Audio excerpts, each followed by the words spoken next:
hello and welcome to the Mobb Inn. I'm your host, Sergeant I'm Sandman, and I hope you are all well. It has been a hot minute since I've seen you all, and since you've all seen my face, well, lovely face, on a screen on a live, and I have missed you all dearly. The bearding world has been forever going forward at full speed while we've been away, but I'm back, I'm here, and I've got a fantastic show for you this evening. So, for those of you who don't know, the Mobb Inn is a show where you get to know different members of Beard Mob. They could be part of the English chapter, they could be from one of the many chapters in America. Who knows? We don't know where this journey is going to take us, and it is as much a surprise a few weeks before a live as it is for you during a live. So please focus, listen. I may throw some things in there. I may ask you some questions. I don't know yet. We'll just see how it goes. I'm rocking it solo tonight, having a couple of beers. I'm drinking Sol, and in no way this video is not sponsored by this beer at all. However, if Sol are watching, sponsor us and we'll pay you back. Oh dear. I hope you're all well. Get in the comments and just Zen will flash them up. I'm not necessarily going to read them because I'm crap at multitasking. My wife will agree with me completely, and to be fair, most of the mob will agree that my multitasking skills are shit at best, so don't worry about that. However, anything super duper important, I'm sure Zen will just flash up for a lengthy bit of time. We'll go from there. So like I say, I hope you're all well. I hope you've all been enjoying your little bearding journeys as they've been developing. I've seen a lot of things on the internet. I've seen a lot of things throughout the different avenues in the bearding world. Some competitions have been and gone. Fantastic. Some people have won some new trophies, which is also fantastic. I've seen new beard groups formed. I've seen all sorts happening. It is amazing to see. And this isn't just mob, guys. This is, you know, as much as this is the Mobb Inn, and as much as you're on the Beard Mob England page, and this will go out to the Beard Mob England YouTube, it is bearding for everybody. So it's lovely to see the growth in so many different places, not just in mob.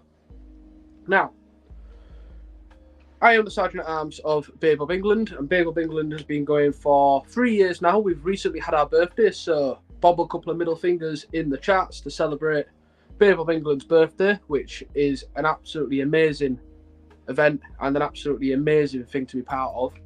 Even if you're not part of our chapter, just celebrating with us is fantastic. You know, pop up a couple of photos on our page, pop up a couple of messages to one of us, and, you know, wish us a happy birthday and get involved with that. That date has gone already. However, it is nice to have a birthday. I think we'll call it a birthday month. Why not? Silky likes a good birthday month, so we'll rock it out for a month and we'll go from there, which is fantastic. I joined Beard Mob England very early on. I was the 7th member, and now we are booming, which is fantastic. But whenever one chapter grows, mob as a whole grows, which means more money for charity, and that is what bearding is all about. Okay, that was silky, but I didn't understand what it was on about. But hey, it is what it is. So, tonight's episode, we have got one, potentially two guests, depending how the night goes, and we'll see what happens from there. Just a reminder, if you do come on the show, it is not obliged that you can always make it. Don't worry, don't panic, don't think I've invited you onto the show so it's all eyes on you, you don't have to worry about it. If you can't make it, you've just got me literally talking to you for an hour and a half with nobody else on the show. Might not be as good, but hey, you know, you get to see my beautiful, beautiful chops, which I'm rocking again due to peer pressure? No, friendly support from my chapter, and some encouragement from other people in the bearding world. I was a bit lost with my beard design. I went from loads of different styles last year, did chops, had a bit of a meltdown, shaved it all off, regrew it again, and I've had a tash, I've had goatee, I've had all sorts, you know, over my time in my bearding career. But I've settled on chops, and the chops are staying, so I'm sure Mr. Joker, Mr. Harry will be super happy about that. Mick Wallager will be happy about that. Corpse, listen out, you'll hear that name again tonight, will be happy about that too. So it's absolutely, like I said, fantastic to have you all back on board with me watching this show. I'm trying not to do too much of a big spiel, but I just want to talk about how in some lives you see people only promoting their shows or only promoting their avenue, whatever club they're part of. It does grind my gears when people don't realise that it is a team effort. It doesn't matter what club you're part of, it is all for the charity. So a lot of tonight will be focused on charity. A lot of tonight will be focused on talking about how beard clubs gel together as a whole. But honestly, it is going to be an amazing night. I'm super happy for it. I've got a whole new energy for tonight's episode. Honestly, I'm sure I'm going to explode a couple of times during tonight. If I do, Zen will probably just throw me off and bring me back on again. He does it from time to time. It's fine. He's good at that. Reins me in, dials me back down again. It's fine. So, in the comments, I want you to just put out a couple of "We Are Mob." Really get that going, because it doesn't matter if you're actually part of Mob or part of a Mob chapter. We are all Mob because we are all charity. So bang yourselves in the comments. Get them comments going with some "We Are Mobs." I want to see them comments flicking on the screen, and then I will get my guest on. So in the comments, "We Are Mob," go, go, go. Spread the love, and then I will get my guest on. Until you do that, you're going to just have me stand here, like, waving at you for no apparent reason. So I've had one so far. Keep going, get them on there, spread the love, and show everybody that we are Mob, we are charity. You'll be able to see that behind me if I tilt the screen up. We are Mob. Mob is charity. That's what it's all about, people. That is what it's all about. I think we've had enough of that. You've all listened to me ramble on for a little bit. They're all popping up now.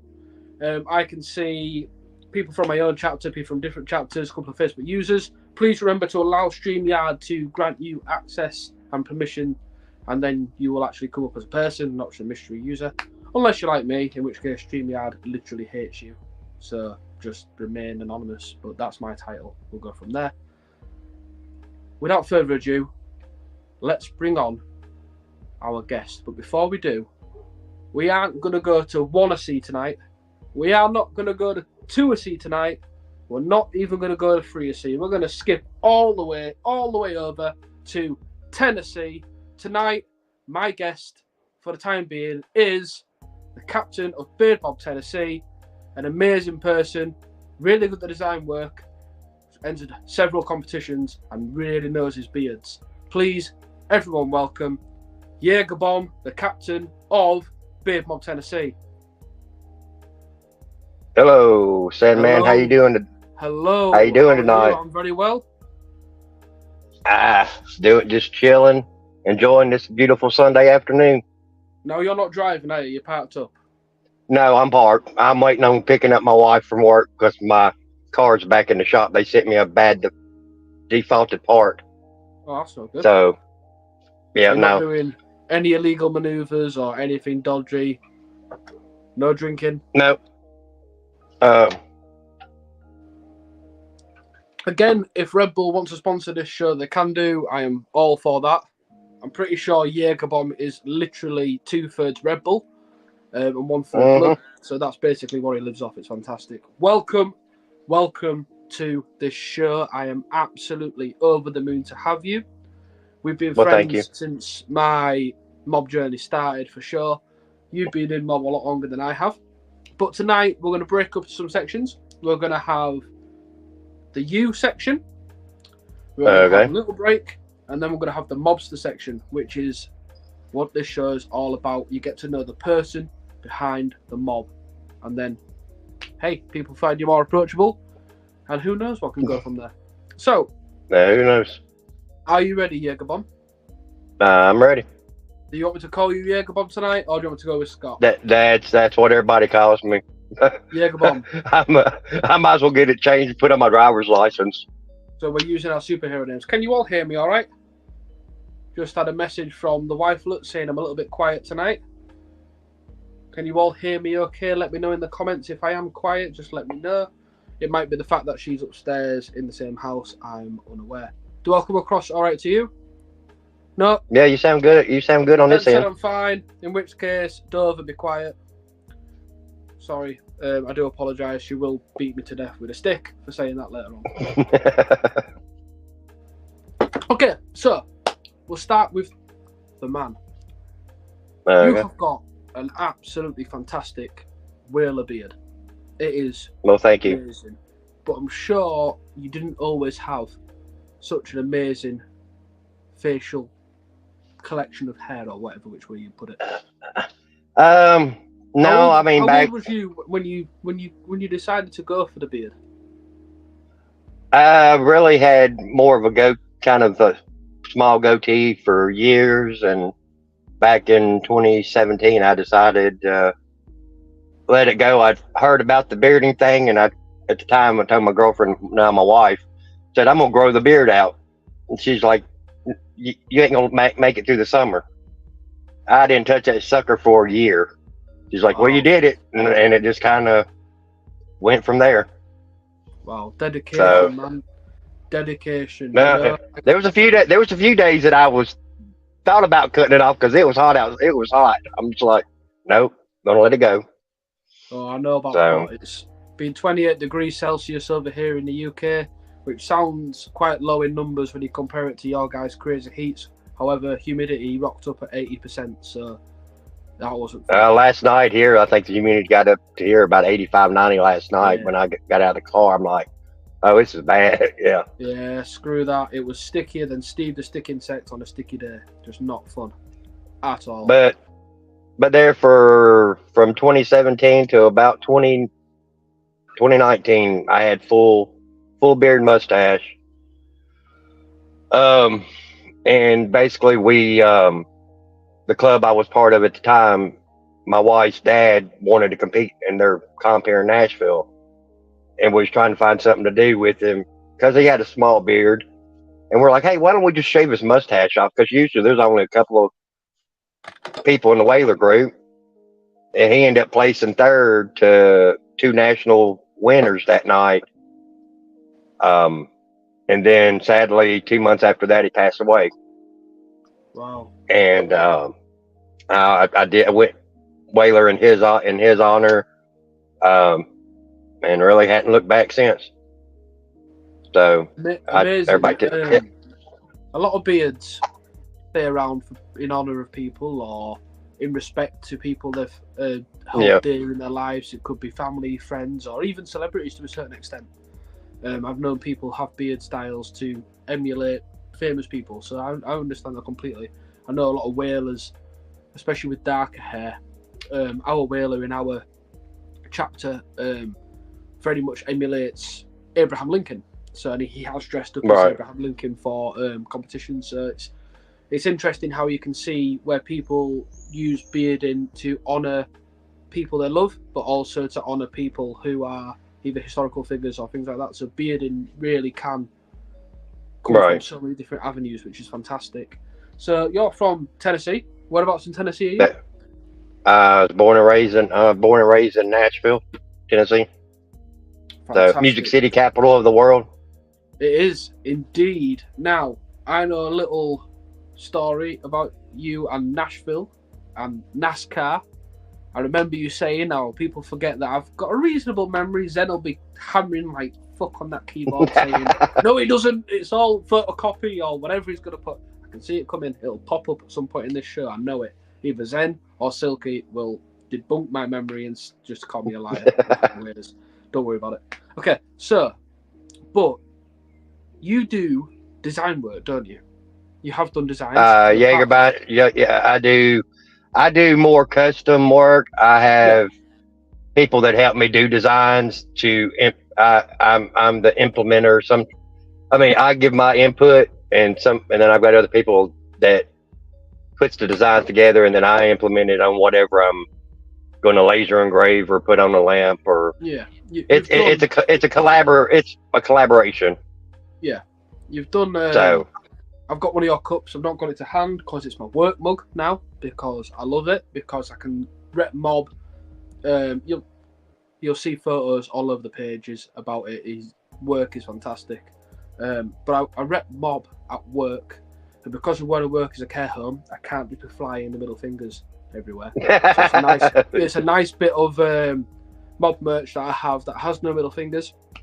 Not that I would ever diss that, but the people I work with are in their 80s and 90s and 104, so they really don't understand how it applies. Do you know what I mean? Especially with some of the I get that. Yeah. So it's a nice piece of work. It looks amazing. I will post some photos in the comments at the end of this live, and I will show people your work. It's fantastic. You also raffle off a lot of custom lamps, don't you? You make a lot of lamps. I've made a lot of custom lamps for charity. I've sold a few. About a year and a half ago, I got into doing the laser engraving stuff, and that's kind of taken off. And kind of the lamp things kind of went a little to the side because I'm doing more engravings than lamps. I mean, I've got a few lamp projects coming up for some comps and stuff like that for raffle items. But other than that, it's all. I just want to. I hate to steal Monty's line, but I just want to help. That's it in a nutshell. 100%. That's what I think. That's why me and you get on, because we both live by that ethos of just wanting to help everybody best we can, especially for charity and in the bearding world. These lamps, ladies and gentlemen, if I had photos, I'd bag them up all the time. These are absolutely amazing. If you ever see a auction or a raffle or other things that involve a Jaeger bomb design lamp, get yourself entered into that, because even if you don't win, you're helping charity. But if you win one of them suckers, oh wow, you are in for a treat, because they are amazing, absolutely amazing. While I think one of my favorites is the one I do with the speakers, the Bluetooth speakers in it. Yeah, they are fantastic. I've done a couple of those. They are fantastic. Yeah. Look, what we'll do is we will flood the comments after this live with pictures of the different design work that Jaeger Bomb has done. It has to be seen. It's one of them. I know our Zen in the background does a lot of design work himself. He does a lot of stuff for bearding community, but he also does a lot of origami, which is how I like. When we started talking to him, he actually explained the sort of things he does, and I got a couple of his pieces. So I know the time and effort that goes into creating your own work. So we everybody appreciates that sort of thing, because it is your own blood, sweat, and tears that goes into that, which is fantastic. Right. While we are talking about designs, you got a design on the back of a particular four-wheeled vehicle, didn't you? Yeah, it's a local car. It was Ronnie Upchurch, which was Ryan Upchurch's dad, but he didn't race this year, so we moved on to Thomas and Michael Pinnell, and he's a young teenager, and he is killing it. I mean, just absolutely destroying. We're talking grown ass men. He's killing them. Wow. So this is a car on the NASCAR circuit, isn't it? This is it's local, not NASCAR. It's the amateur, the local tracks. Yeah. But it's still four wheels, and it's still moving. They're still moving. I remember you showed me the photos of Jaeger Bomb design on the back of a race car, which is absolutely incredible. I'm sure. Now what is on Honest Amish, the car that they've got, that's NASCAR. Honest Amish have a NASCAR. Yeah, that's NASCAR. Oh. Is there anything that Aaron Johnson hasn't just put? Honestly. Yeah. Oh, but yeah, dear me, that's amazing. But hey, you're on that ladder. You're on there. Honest Amish with the NASCAR, but you've got a young hot speedster right there, ready to in the juveniles, taking on full-grown men. So that is an absolutely amazing achievement in itself, which is fantastic. I'm always a big advocate for people who design their own thing and make their own things and do their own work, and to see them making it in different stages in their design career is really fantastic. So hats off to you. I mean, it's like I'm doing all our trophies for our comp in September, and I'll have over 100 hours in the trophies. It's madness. A lot, madness. You know, I've So, seen some of the things you've made for these competitions, and they are fantastic. So, we're sort of crossing that line into the bearding world, into the mob world. sorry. Just sort of bring it all back to the personal. So, married. You have kids? Married. Been married for 5 years. This is my second marriage. I've got 3 kids from my previous marriage. They're all grown. Got 3 boys. They're all in their 20s. Wow, I've got 3 boys too. Yep, I started early. So they're long grown, and thank God now I can enjoy my 40s. Well, I'm almost 50.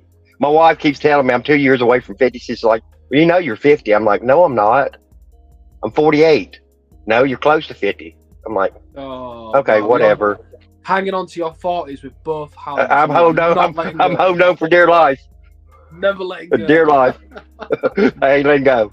I mean, I'm 28, so I'm hanging on to my 20s, but I'm having that white knuckle ride, holding on to the 20s. I don't want to hit 30. I don't want to go there. I'll have people in the comments. Once you hit 30, your body starts. You start paying for your 20s in your 30s. Just telling you. That's not right. That's not fair. Nobody told me about that. Nobody told you that? No. Oh, I'm sorry. I've been lied to. I've been lied to bad. That's not good. But hey, we all get older, and you know we've got kids, and it doesn't matter if you've got kids or not. But it's just them things that you can look back at life as you get older, and you can realise what you've done and the things we need to do from there, which is fantastic. Well, that's like right now. I mean, I've been doing courier stuff and delivering blood and organs for transplants and stuff like that for the last couple of years, and decided something I've been wanting to do for a while. I went and working on getting my real estate license. So I got to go take the state test in 2 weeks. We're taking the one online part. So just to clarify, this is taking blood and organs to hospitals. You're not like some sort of vampire. No. It's all goes to hospitals and stuff like that. Yeah. No, this ain't that. This ain't the black market organ transportation. No. If you pay attention, and you do ever see a little banner that runs across saying Babe of England's Black Market Organ Sale, please feel free to click on the hashtags, and we will give you a hefty discount, which is fantastic, courtesy of Jägerbomb and all of his blood and organs he's given us, which is fantastic. Well, the bad part is shipping something over there. Hey, it came pretty fast. Honestly. No, I know. You sent me came fast, so I reckon organs would survive. Definitely. Silky, get your brain in there. We'll start doing Babe of England limited edition organs. Be fine. I'm sure we'll be fine.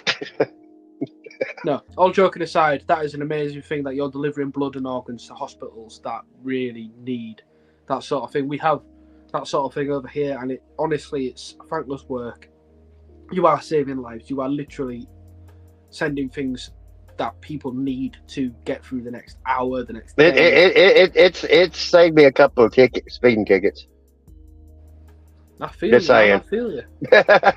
You know, I went through a couple of red lights with my work, so the traffic lights, and people don't realise I work in a care home, which I do all the maintenance for that. And people think, why would you need to go through a red light? Well, I was it's a bit emotional. The gentleman passed away this morning, which I'm a bit sad about, but it is what it is. I had to go and collect the end-of-life medication for a resident. No, I didn't know this. If you park in a parking space that is not, you're not allowed to, or if you do something a little bit naughty, like going through a red light, and you get pulled over by the police, and you show the prescription and what you are doing, you're fine. I did not know that. Now, that doesn't mean, people, you are allowed to come to me and ask for these prescriptions just so you can hold onto the piece of paper and avoid parking tickets. I can't endorse Sandman, we're gonna switch. I'm gonna get in the passenger seat, and she's gonna drive while we talk. Ooh, yeah. Get away from your wife. Say hi. Hi. She doesn't normally come out. We have to usually coax her out, so it's pretty good that she's here. Yeah. Oh dear, it's a lovely blue sky where you are. It is getting onto sunset where I am, so it's It's one of them. It's Yorkshire. Always, it's the North England. The sun always sets in a better way than it does in the south. Right. Zen and Silky. Ooh, me. So See, we that's should be still good. weird. We should be. What? Oh, you're Because- used to. Oh, you're like I'm getting in the driver's seat over here. Yeah. Yeah, that's just strange. Like, Well, I feel it's weird when y'all driving on the left hand side of the road. Yeah, but who invented cars? Is that a good one? Yeah, that's a good. Yeah. See, Yeah. if the wife agrees with me, then I'm just in the right anyway. So that's just like how it works. I'm pretty sure I've just like checkmated you if your wife agrees with me. Have you frozen? There, baby. Nope, Oh no, I it's had to set okay. something. Yeah, no, I had to set move my drink, so she'd have a place to put her drink at. Oh, God forbid! Yeah. God forbid you got drinks all mixed up and confused. That wouldn't Oh be yeah, no, oh yeah. I'm not a big Pepsi drinker. No, neither am I. No. I like Mountain Dew, which is a Pepsi product. I just don't like Pepsi. It is part of the Pepsi company. It's weird. We had a chat. Oh God, which guest was it now? I can't remember. But we did have a chat about how the knock-on effect of like brand ownership does Okay. come from an umbrella company that you don't realise that the brands that you're actually part of are owned by the same company. So yeah, Right. I'm on my second beer, everybody. So bottle opener comes round, popping them up. I am using an incredibly crap bottle opener at the minute. However, if my good lady does listen to my requests, I will be getting a super duper sexy one from our Zen, who does like the little bar blades, which are pretty cool. But like that, solid metal, and you just can flick it. You can do all sorts of fancy bottle openings.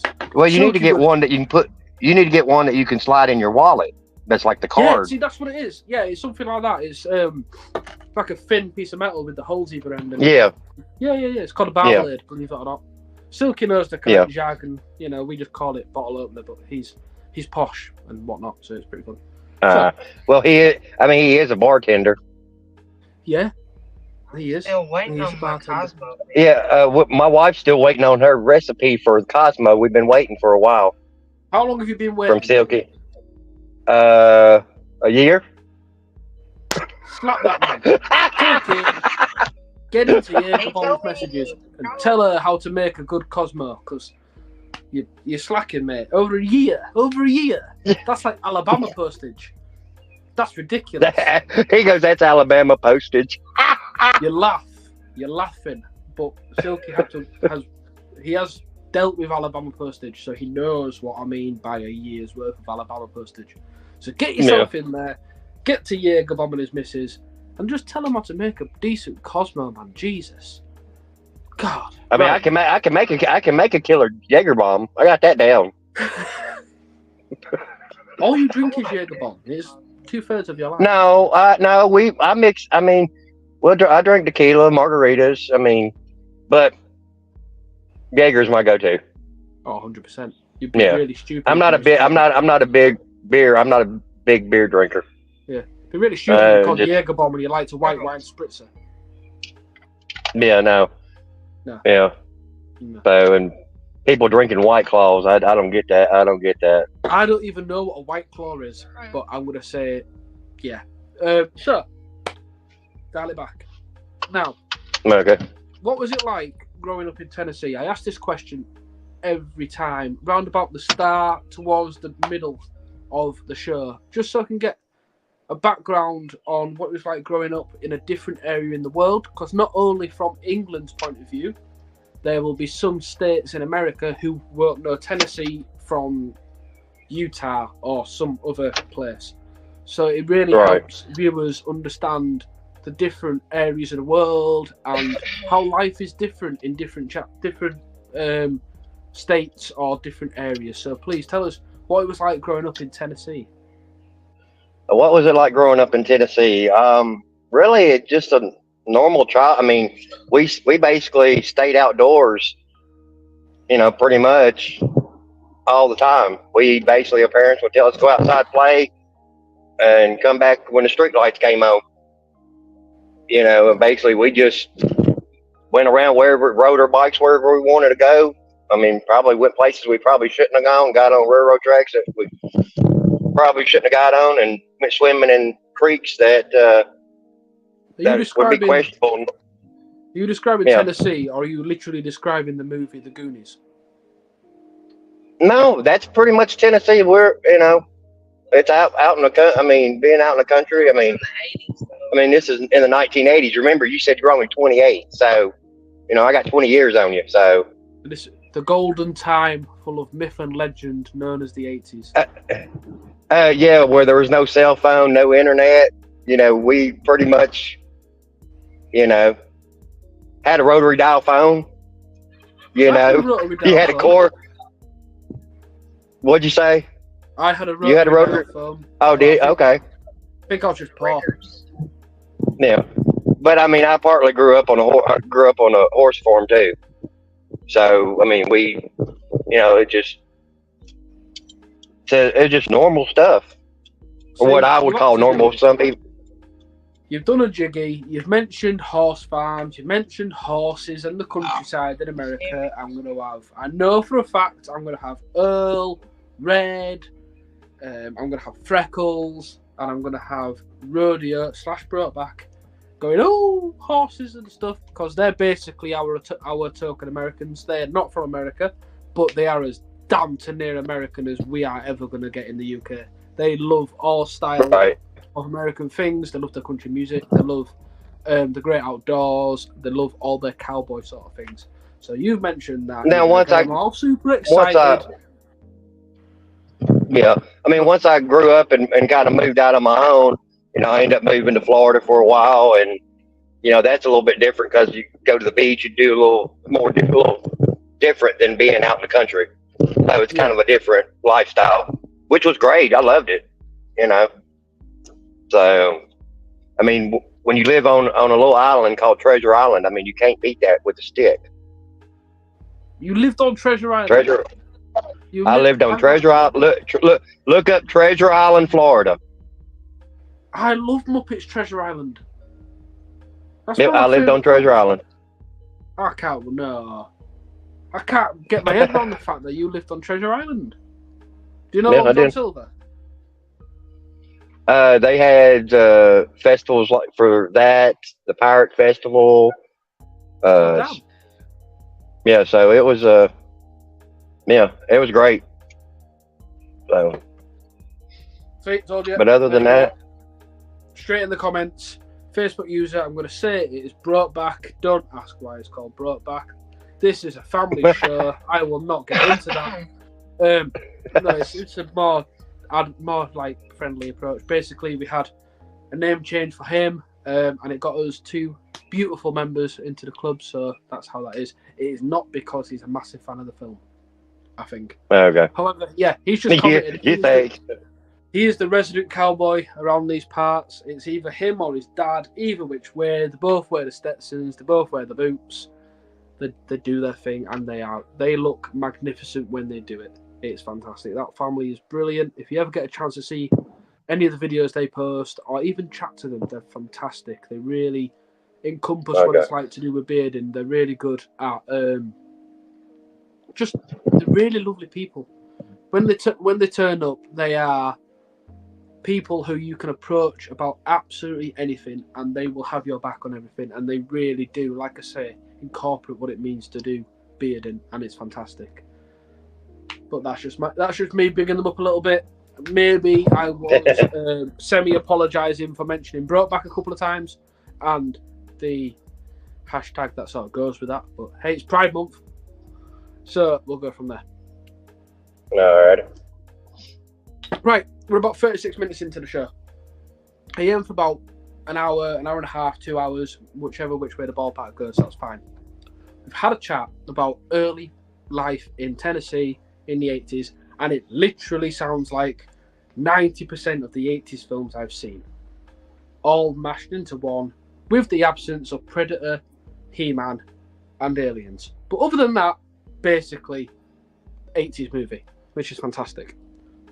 Excuse me. So, what we've talked about the fact that you've done delivering blood and organs to hospitals. What did you do for a living as a younger man? Oh, we might have lost him. Have we lost him? Is he still there? I don't know. Come on. He's frozen a little bit. He's frozen in Tennessee heat. You'll never, ever get that again. But he'll either come back or he won't come back. In which case, we'll solve it one way or another. You know, we are pretty professional in what we do on Babe of England television. However, things do happen, so don't worry about it. You can have me for a couple of minutes, which is fantastic. So, send in the background. We'll try and sort that problem out. I'm sure he will. And I've got absolutely no problems with the fact that Jägerbomb, when his signal comes back, will be back on again. So, what I'm going to do, I'm going to do a little bit of a mess about. I ain't told Zen this, but it is what it is.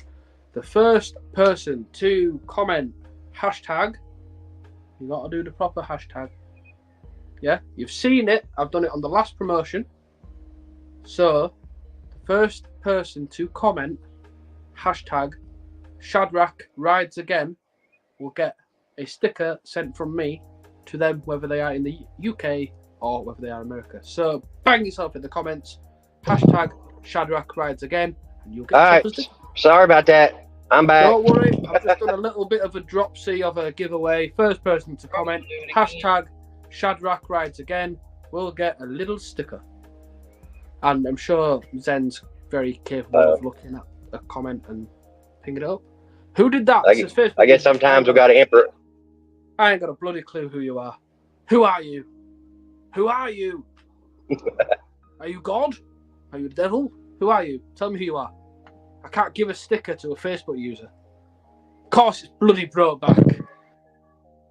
Oh, little biscuit. Right, yeah, no worries, no problems. We're seeing him in July for a beard competition, so that will save me some postages, which is fantastic. So well done, Brokeback. You will get one of my stickers, and whether she agrees to or not, I'll throw in Dover stickers as well as a bit of a consolation prize. So fantastic. We have Jägerbomb back, so welcome back, Jägerbomb. I'm sure that was just a signal problem, but thank you for coming back. Yep. Thank you, Zen, for doing your magic and sorting that shit out. So thanks, mate. So, talked about how you grew up, very much an 80s sort of thing. What did you do for a job as a younger man? What I want to try and build a picture of you as a person. So we've talked about growing up. We know you've done design. We know you currently work delivering blood and organs to people who need it. A very respectful job. What did you do as a younger man for a profession? I did sales, did pest control sales for a while, killing the bugs, termites. Then I got into doing electrical work, and that I kind of done electrical and lighting work for many years. Turned that into a small business for probably about 8 or 9 years. I used to do celebrity homes and regular homes with putting up Christmas lights for celebrities like Martina McBride. Messages from celebrities. Yeah. Why have I not had messages or free things from celebrities? Why have you not done this for me? Well, I mean, I've kind of got out of it and kind of lost contact with a lot of them. So, I mean, you're talking, that was in the early or late 90s. So what early 2000s. Ryan Reynolds, Wesley Snipes. What's the most famous person you knew a lighting job for? I'd say pretty much any of the country stars, pretty much. Alan Jackson, Martina McBride. You've done it again. Them people in the Parker household are going to be doing backflips that you've done lighting for famous country singers. Kicks and Brooks and Dunn. So, there's people. Let me know in the comments, Parkers, if you've heard of any of the people he's just mentioned, because I have no clue. If he'd said Johnny Cash, I'd have been like, oh yeah, or Willie Nelson, or somebody like that. I might have stood half a chance, but I ain't got a clue. You guys will do, so you just let us know you are resident experts in our chapter of all things America and country. So just give us a shout if you know any of them people. Fantastic. I'm sure they are big stars. Not my cup of tea, so I don't know who they are, unfortunately. But when I first started talking to you, I knew you did electrical lighting. You were still doing your electrical lighting for different companies. I've got many a photo of a random selfie of you with some sort of tube lighting above your head, and me going, "Why are you like handling live wires and taking a selfie? You absolute madman!" But hey, that is what it is. It keeps you going. The odd electrical shock doesn't hurt anybody. I've been electrocuted twice, and I am perfectly fine. I'm perfectly sane. Well, I can tell you, I tried to get my oldest son into doing it with me, and he did it for about 3 months. He got zapped off a ladder. He goes, "Nope, that ain't happening no more." He's like, "I'm done," because it knocked him completely for a loop off the 6 foot. Yeah. The youth of today don't want to do the hard jobs, unfortunately. However, when they get older in life, they'll realise the only jobs that pay the best are the hard ones, and that's just the way it is. Yep. It is, at least how it is over here. I'm not sure if that's the same over there, but same way over. Yeah. You got to work for you. It would appear, unless Zen flashes up a message to confirm or deny, it would appear my other guest will not be able to join us tonight, which is fine. Again, anything can happen and anything can step in the way. So I understand that. I've added him to our private Mobb England, Mobb Inn chat. So he will let me know otherwise. He's just said not looking like it, which again is absolutely fine. I will not reveal that person's name. It is no way going to be shamed or anything like that. If that person wants to come on another episode, more than happy to. Absolutely more than happy to. However, life does get in the way sometimes, and that is just the nature of the beast, so don't worry about that at all. If that person is watching, or if that person ends up watching back, honestly, thank you so much for considering coming on the show, and I understand that things do get in the way. If you do end up coming on the show later on, I will apologise to the hilt about the last 5 minutes of conversation I have just had, but at the end of the day, things happen, don't sweat it. Life goes on, no problems. Yeah, so does cell signal too. Gets in the way sometimes. Honestly, people would have lost their mind. Could you imagine if your signal went and that person came on? They'd be like, "What? What the? How the what?" It's all we just blame Zen Magic. Zen Magic works in many different ways. He is a wizard. He's some sort of technological guru. He's like the guy behind the curtain at the Wizard of Oz. That's exactly what he is. He is the Wizard of Oz. He's the guy behind the curtain, and we are all just little munchkins that just end up doing random things to appease him, like some sort of all-powerful god. But yeah, that's what it is. Well, you could be a munchkin, because I think the munchkins had some chops going on too, didn't they? Honestly, I'll take it. I'll get it. I'll take it. I bloody love that film. It was my grandma's favourite film. I will take that and run with it. Zen, you are officially the Wizard of Oz. You are behind the curtain, just pulling the strings, doing your thing, and it works, and you do an amazing job. Before I go on to either an ad break or a few more questions, I haven't decided yet, just get in the comments, and I'm sure I'll do this again tonight, but just give the clap emoji for Zen and all the hard work he does in the background, not just for the show, but for all the design work he does for so many bearding groups, events, charities, clubs, all that sort of jazz. He really does get behind it all, and he does amazing work. Businesses, everything. Bearded Designs are an impeccable company, and if you ever need anything doing, give him a shout, and just, I'm sure we'll arrange some sort of discount because I'm plugging him or whatever the hell I'm doing. But no, he's fantastic. So get in the comments, clap emojis, and just give Zen some love. Call him Zen, or my personal favourite, Beb, Blue-Eyed Boy. You want to crack on with that? You can do. He might kill me for it, but it is what it is. But yeah, much love for Zen. Thanks for everything you do. This show wouldn't go forward if it wasn't for you, mate. I know you're not presenting with me, but that don't make a difference to me. You're in the background doing all the hard stuff, so much love to you, mate. Much love. Zen. Okay, I've blown enough smoke up his ass. He's, you can deal with this. If you don't know what that means, blowing smoke up someone's ass is a old English saying for bigging them up, basically. So, before I do go for an ad break, I do have a couple of questions.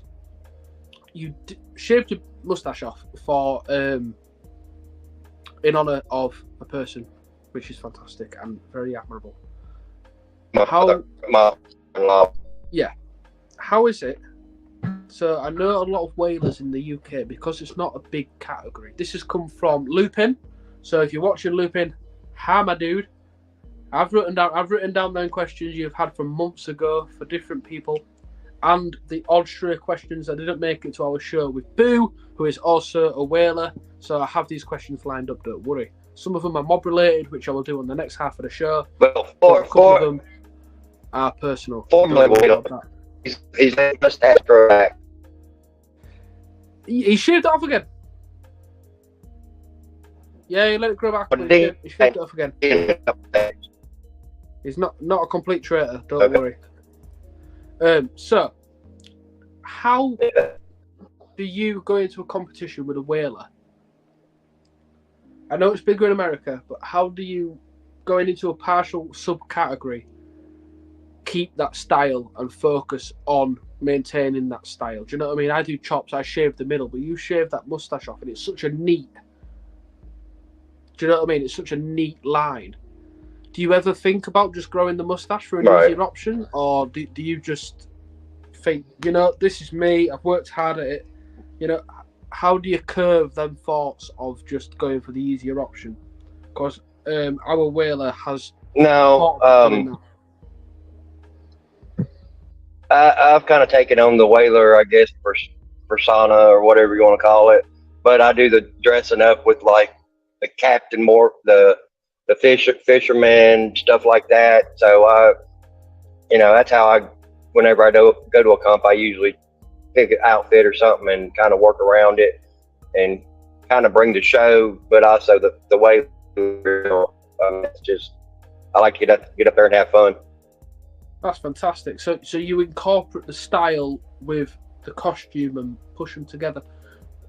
Lupin does that as well. He started doing that with his Abraham Lincoln. He's done the bringing the costume and merging it together.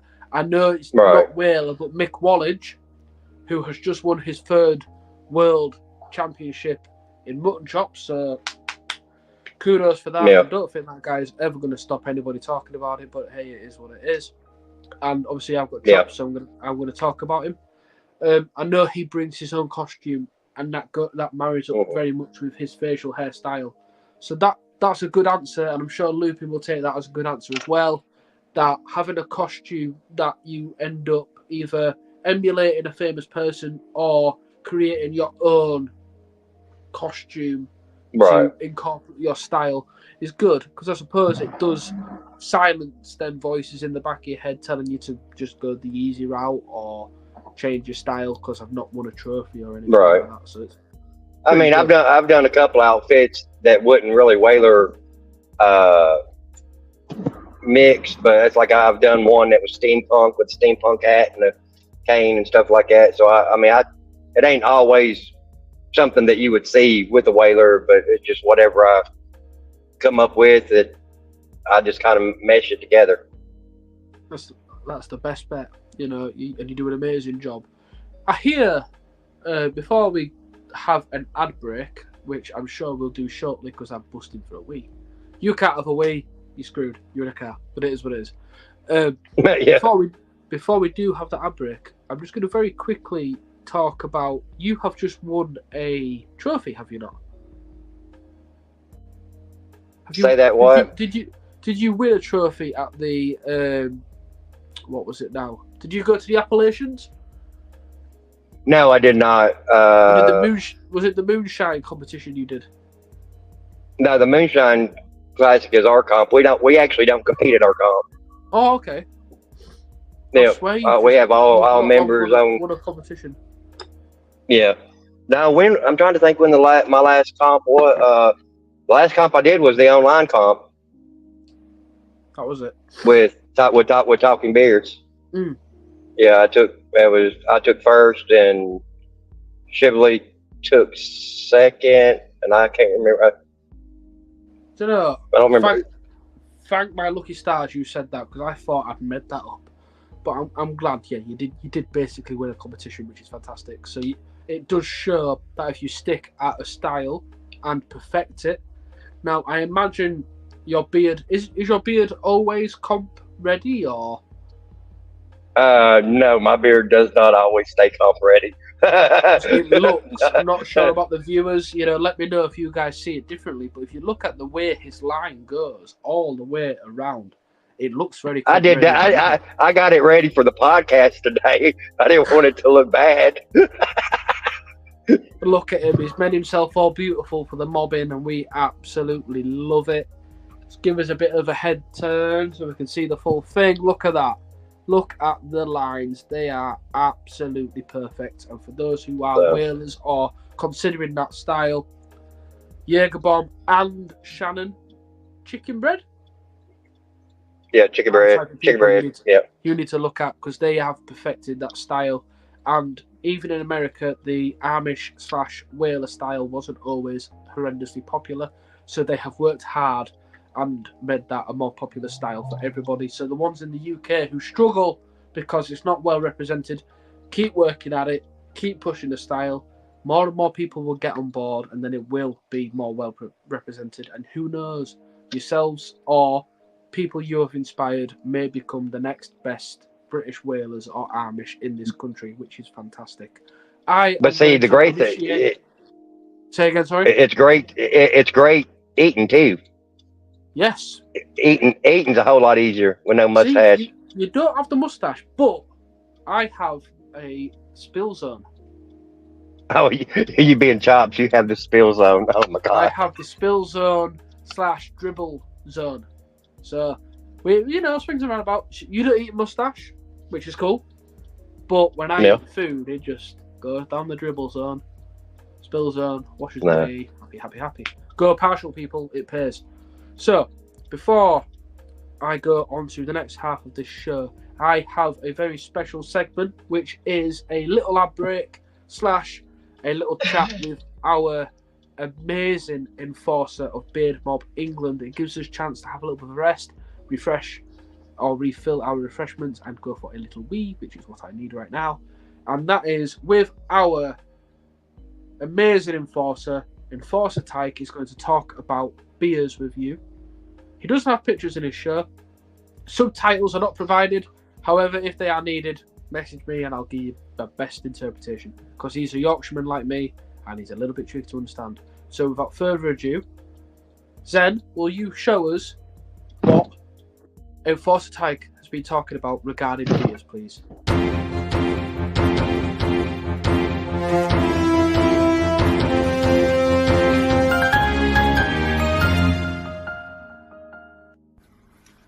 Good evening. Firstly, I better introduce myself. My name's Sean, aka Tyke. I'm an enforcer with Beard Mob England, and tonight the lads have asked me to talk about beer. They must think I know quite a bit about it. Don't know why, but they must do. Anyway, so Sandy asked me to try and talk about me top 5 beers. That's an impossible thing to do, because there's so many different beers out there what I ain't tried yet, and I keep dropping on a different one that becomes my favourite, and so on and so on. So I thought I'd talk about a few beers that I've had over the years that I really like and that have become more staple beers, if that makes sense. So firstly, and I'm not going to drink them all tonight because it's a school night. The first one is a Franziskaner, which is a German beer. It's a Hefeweizen, which is basically a wheat beer. It comes in at 5%, so it's not a weak beer, but it's not a strong beer. It's something that I drink on a regular basis, and for me, it's a summer beer. It needs to be drunk ice cold. As you can see, it's hazy, it's natural, it's unfiltered, and it's actually re-ferments in the bottle, so the taste is always slightly different. Taste that you get from it, with all wheat beers, you tend to get like a slight banana bubblegum taste. It's really, really refreshing.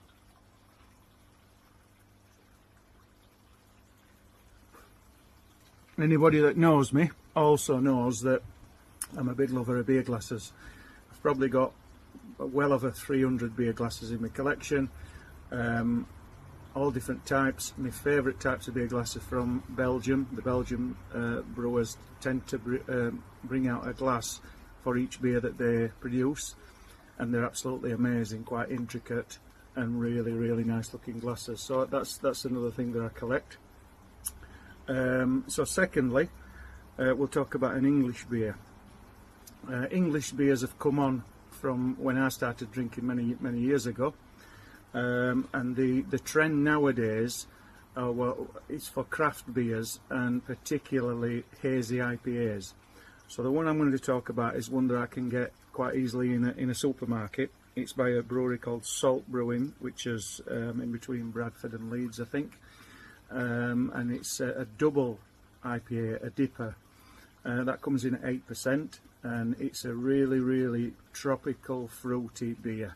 8%, it's not something that you can drink quite a lot of, but it is one of them more indulgent type beers. Again, for me, I drink my beers ice cold.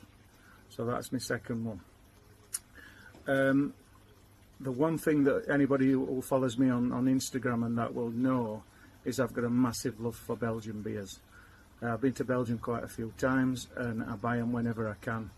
I used to get them imported in, but after Brexit that's become a bit more difficult. So I buy quite a few what we can get in our supermarkets, and every now and again I can get maybe nicer ones, if you like, from specific bottle shops. So one that I can get from regularly from one of our supermarkets, which again is one of my favourite ones, is a strong blonde beer called Delirium Tremens, and that comes in at 8.5%. And again, you always know when you're drinking a Belgian beer, especially a blonde or a triple, because they've got that specific taste. Again, drunk ice cold, really, really refreshing beer, but at 8.5% you can't drink a lot of them. But the Belgians are not daft. They bottle them in 330ml bottles as opposed to what we can get, you know, over here, like 440 and pint cans, etc, etc. So the next Belgian beer I'm going to talk about is one that has become one of my favourites over the years as a Christmas beer. So I buy this particular beer in for every Christmas, and when I've made Christmas dinner and had my Christmas dinner, I sit down and I enjoy one of these beers, and it's a beer called Golden Draak, which basically means golden dragon, and it's their classic beer, and it's a strong red triple, and it pours quite a red colour with a big thick foamy head. This is a strong beer. This comes in at 10.5%, so again, it's not that one that I'd say, you know, sit down and drink a six-pack, because you're going to be on floor with that. But it is a beautiful, beautiful beer, and it complements sort of rich foods like Christmas dinners, like for your beefs and your Christmas puddings, etc. After that, it is a really nice beer. And last but not least, this is actually one of my favourite beers ever, and it's a beer called Trappistes Rochefort 10. And this is another big hitter. It comes in at 11.3%. This is a dark beer. It's what they call a quadruple. Basically, it's like you get so many different tastes from it. Initial hit, you get like a sweet chocolatey flavour, but then start coming through like a dark fruits, etc. And I just can't explain the flavour of this, because I chill my beers first, and as the beers as it's warming up, the different flavours come through on it. So again, these are all loads and loads of different beers out there what I like. I just thought I'd talk about initially about 5 that I sort of like the best, if that makes sense. Well, not the best, but like to get hold of when I can. Again, there's all sorts of different styles. You've got your Belgians, you've got different types of Belgians, you've got blondes, you've got darks, you've got stouts, porters, etc, etc. Another type of beer that's coming through on the scene, or come through in the last few years, is the sour beers. Again, they're quite popular on the craft beer scene. They come in all different flavours, quite fruity flavours. There's quite a few breweries doing them now where they come and literally you would think, if I poured it, you would think that's not a beer, it's a milkshake, because it's thick, it's creamy, and it just looks like a milkshake, but it's alcohol. So they are quite dangerous, if that makes sense. So yeah, so that's, I could talk about beer all night, but they asked me to talk about 5 beers. I've spoke about 5 beers, and now I'm going to enjoy a couple before bed. Thank you very much.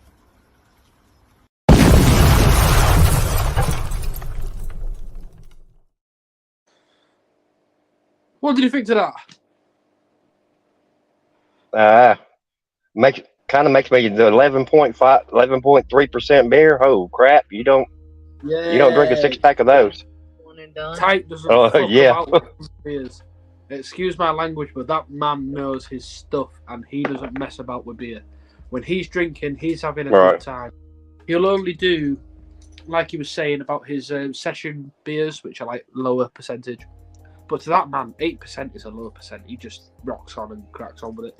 But yeah, when I've seen that 4 times now, and I've just sat, and when I've watched it, top my beer up and whatnot, and whenever that man mentions the 11%, I'm like, holy smokes, that guy doesn't care. He just likes his beer.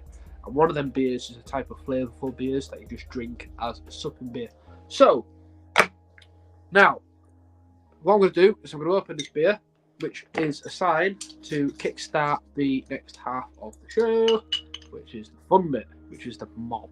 So we've learned about the person, which is Scott Turner, aka Jaeger Bomb. We've learned about your early life. We've learned about what you've done for a living, your design work, how far your design work has gone, and other bits and bobs in your life, which is fantastic. This is all about the mob. Now, I'm going to use some amazing magic. Now, it's not really magic because it's pretty much see-through. But you're going to do me a really big favour. Because I brought you on this show, you're going to use some sort of Tennessee voodoo or something and send me this really cool T-shirt. You reckon you can do that? Oh. Now, this is an absolute corker of a T-shirt. This is Beard Mob Tennessee design. And if you look, it's got a really cool hat and guns and shit. So it's all mob, which is absolutely fantastic. Oops, I've just flashed a kneecap. That is for the late night show. So, you are the captain of Tennessee. Now, did you start the Tennessee chapter? No, I did not. It was started by Kenneth Morey, aka Bam Bam. Yes. And I was part of another group, and I got introduced to Beard Mob through Daniel Howerland House. He was out of South Carolina, Beard Mob. Yes. Him and Kenneth grew up together. Yeah. It just ended up working out where I ended up left my other club, and Kenneth asked me to be lieutenant, and I said sure, and it kind of went from there. And then he had his health issues with having to do that, getting his legs amputated, and he asked me to step up, be captain, and take over, and that's kind of how that come about, and we've kind of just kept it going and growing. You honestly, people always get in my inbox, especially in the Sergeant at Arms chat and other chats. I don't know why. Maybe I'm approachable. Maybe I'm just a resident nutter that everyone can talk to. I'm not sure. But they always talk about, you've done it yourself, Yukon, and various others, on how Beard Mob England is growing, which is fantastic. We love hearing that sort of praise. But Beard Mob Tennessee is on the up, isn't it? It's growing, it's doing well, you're getting your own competitions, you're doing fantastic. You've, if you remember earlier on in the show, I mentioned Corpse. Now, I don't know if you heard that from the background, but I did. Corpse is a member of Beard Mob Tennessee, and he has just been promoted, hasn't he? Yes, So he just got promoted to road captain. that is fantastic. And he's enjoying it. When I first met Corpse online and we got to talking, he's like, because he was part of another beard club up in Connecticut. And he's like, no, I don't think I want to join. I don't, we just kept talking. I finally talked him into coming. And it was 10 minutes into the meeting. He's like, okay, I want to join. He's like, I'm in. And then there for a while, I kept saying, dude, if we could just get you to go chops. And that went on for probably about 8-9 months. And then finally one day, me and Billy were driving home and he goes, hey, where y'all at? I'm like, well, we're on the way home. He's like, I want to shave it. I want to go chops. We did a U-turn and drove straight to his house and shaved it off in his backyard. And he had to look back. 8 months that man gave in. 8.5 minutes of pressure. And it was yes. It was pressure. And I gave in. Yep. So the guy lasted 8 months. So hats off to him. I don't do well with peer pressure. Like, honestly, I say peer pressure, it is obviously in a friendly way. It's never any sort of malice or bad intentions behind. But Jesus, these guys know they know they can like wrap me around their fingers and eventually mention some tough times. It'll either annoy me or think, yeah, go on then, and then I'll do it, and then my wife will get annoyed, and then they'll get the blame, and it'll all be my fault again. It's a circle. We do it like every month or so, something like that. It's just really how we do it. But I'm sticking with chops. Well, I mean, I'm sticking. No, it's sticking. Well, I mean, something too, like with Beard Mob Tennessee, you got different chapters and all that, and like y'all, we're going through prospects and stuff like that. We did that when I took over, or they'd already started doing that. And just kind of weaned off of it is if people come to the events or drive 2 hours to come to a Christmas event, that means that they're dedicated and they want to do what we're doing. So we really haven't been doing the prospecting thing or the 90 days because it's work. What we're doing is working. Yeah. We're getting good people in, and that, bringing people with them. and they're bringing people with them. They're older kids, so it's if it's working. It reminds us of our chapter, to be fair. I'm pretty sure Zen, Silky, Lulu, any of the officers that are watching now will completely agree, and some of the members who've been in it for a while as well. Our chapter does the prospecting thing, but occasionally you do come across the diamond in the rough that it just doesn't apply, and they've attended competitions. They've meets, they've done online chats with us because there's a bit of a distance between some of our most northern members and some of our most southern. And the prospecting is fantastic for people who you don't know, or people who are new to the being scene, or people who you're a bit unsure about, and it's really good at weeding out the people who aren't stayers or people who just don't gel really well. But occasionally, like yourself, you do get people who just for a fact fit that sort of world really well. Yes. And we've had a few members like that, and it works. But both sides, for us, we tend to do the prospecting thing, and we go through that sort of channel. I'm sure you do as well. But like you say, you do get the odd few people who just like calls, are in it for the call. Well. And usually, I keep a stack of Beard Mob cards in my wallet, and I'll stop and talk to anybody in a Walmart, Lowe's, Home Depot. I don't care. They're getting a card. Some of them look at me going, "Okay, what's going on here?" But I'm you got to get the word out there. Oh, definitely. I mean, it's almost as if I'm some sort of like psychic man or something or other. You pull out a card. Yeah. We are Mob. And we have the Beard Mob England stuff at the back. Yeah. And it's got the QR. Yeah. Hell yeah. We know what we're doing. This isn't our first rodeo. If anybody's watching who isn't Mob, or anybody who's watching who is even from the outer circles of friendship, who just are friends of friends, especially who have gained access to our Beard Mob England YouTube channel, and you want to ask questions about not just our chapter but Mob in general, Give us a shout. Doesn't have to be an officer, Yep. because I guarantee you the members of our chapter and members of other chapters have information and especially a different perspective on joining the club and chapters and just the Gonna bearding give them circuit in general. props So on it's, their growth last year. Mm-hmm. what should I say? I mean, no, she was talking. I mean, we're talking, or she was saying something.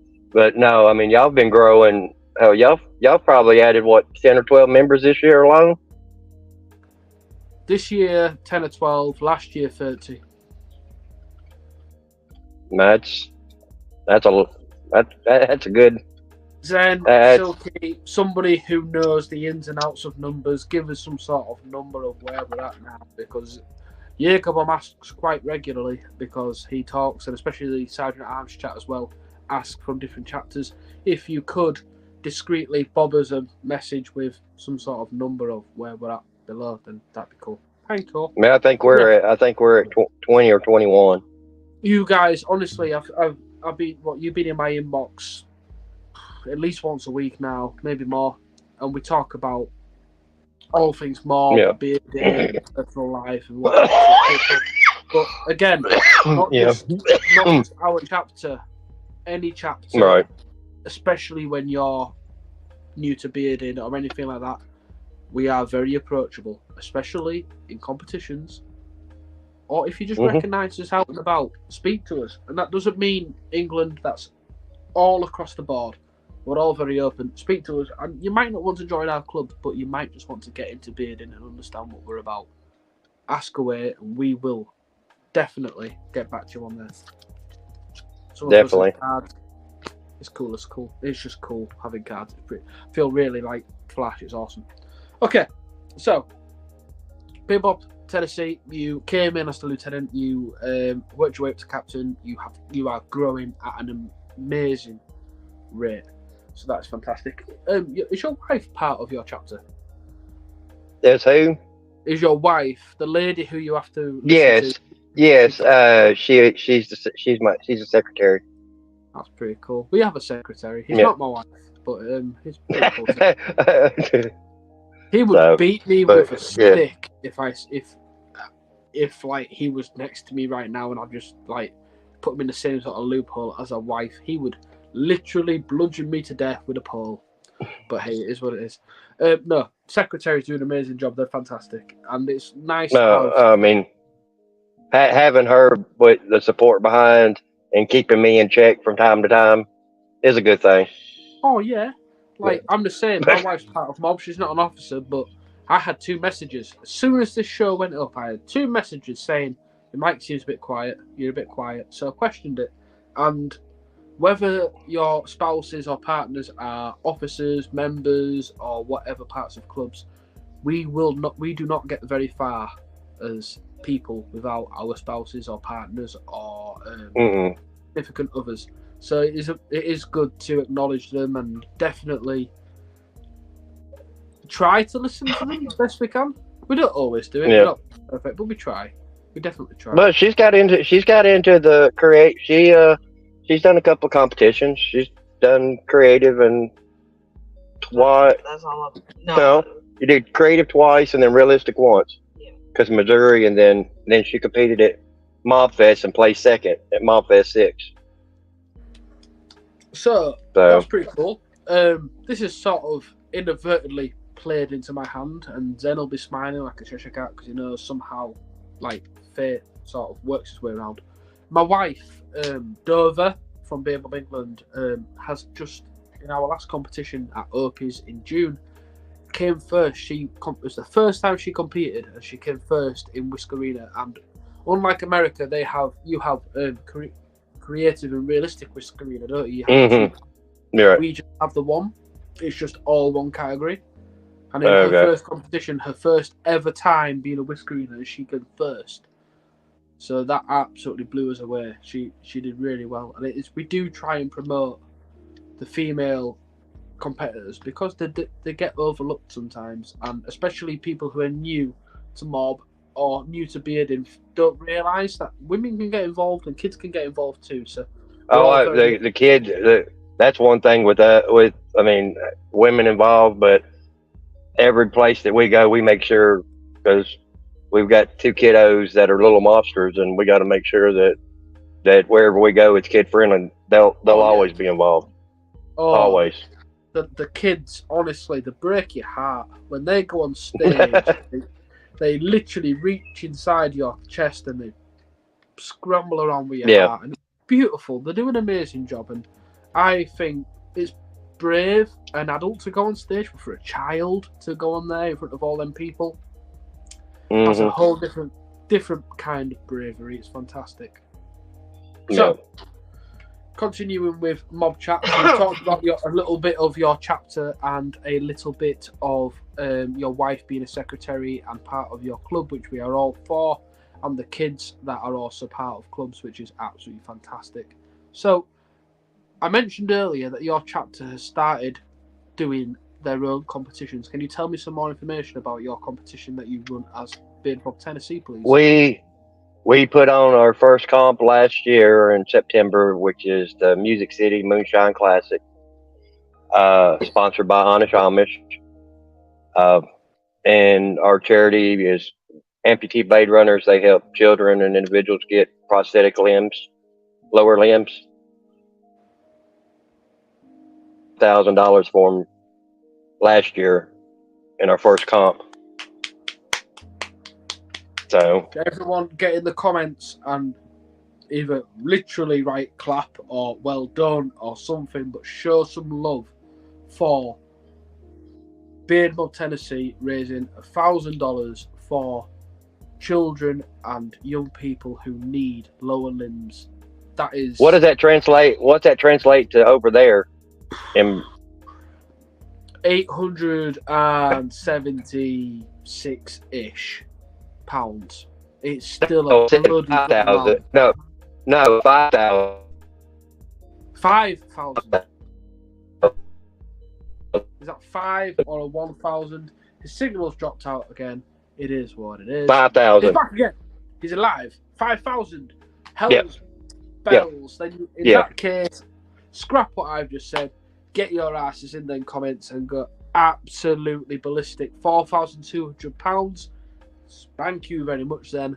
That is an amazing amount. So yeah, £4,200. As the numbers increase, for some reason, it drops significantly in, especially when you go over the 1,000 marks in the conversion rate. So yeah, it's about 876-ish for 1,000, 4,200 for the 5,000.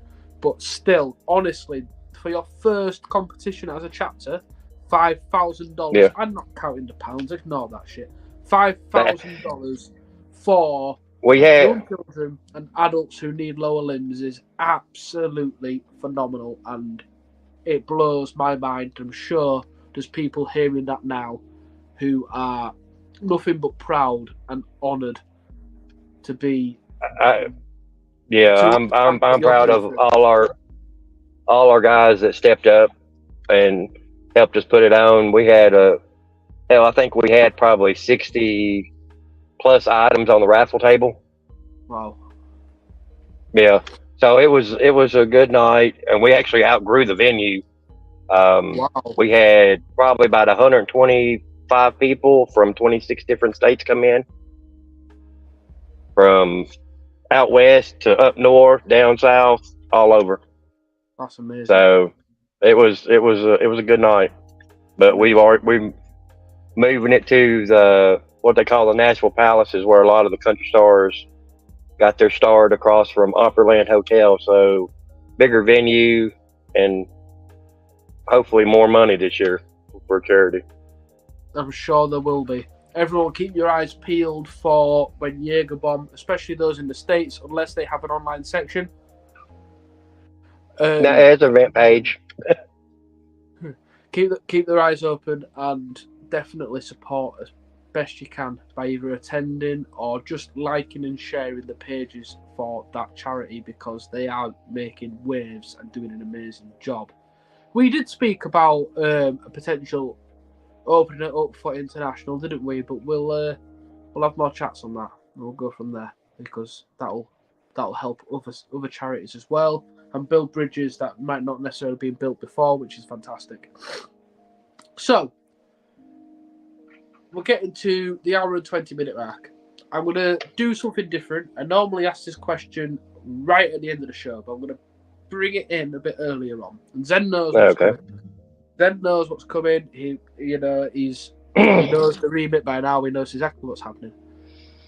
In your mob journey, can you give me 2 things that you didn't expect to see in Beard Mob as far as positive, so growth and development, and then 1 thing that is something you may change about Beard Mob in itself? Now, this doesn't necessarily bring in other chapters or anything like that. This is just your own personal view on the mob journey that you've been part of. So it's not necessarily bringing in any other chapters or anything.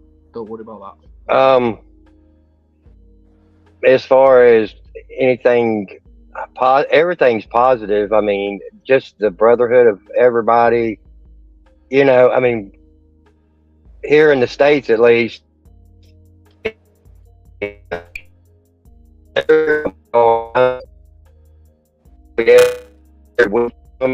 point somewhere across America. So that's a lot of money being raised. Yeah. For local charities. Yeah, I'll fill in the gap. We lost you a little bit, but I'm very good at lip reading and I'm very good at understanding how you speak. So we speak quite often, so don't worry about that. Basically, correct me if I'm wrong, you've basically said the expansion across America is good because it helps bring more charity and raise more money for the charities. Is that what you just said? Yes. See? That is correct. Yes. This is the first time this has happened. So for those of you who are watching, a bit of background info. I've said it a couple of times, but me and Jägerbomb speak a lot. And I get drunk or merry Jägerbomb video calls at random points in the day. And it would just be, I could be eating a meal, I could be at my mum and dad's house or whatever, and it would just be a random video call. Scott Turner's calling you, like, yeah, do you know what? Yes, and he'd be just how he is now, very happy, very pleasant, but it is mainly because he's had a couple of beers, because it's like whatever time in the morning over there. Yep, that gets brought up quite often, trust me. I know. I do that drunk call from time to time. my wife. No, if you could see the look on my wife's face, she went. Show us. Bring her on. Give her the look. What's the look? Oh damn! You in trouble? Oh, it's game over. She knows. From time to time, that. But I mean, yeah. And mate, game over. But no, I will say this. I've been on several podcasts, and this actually is probably the smoothest one that I've actually been on.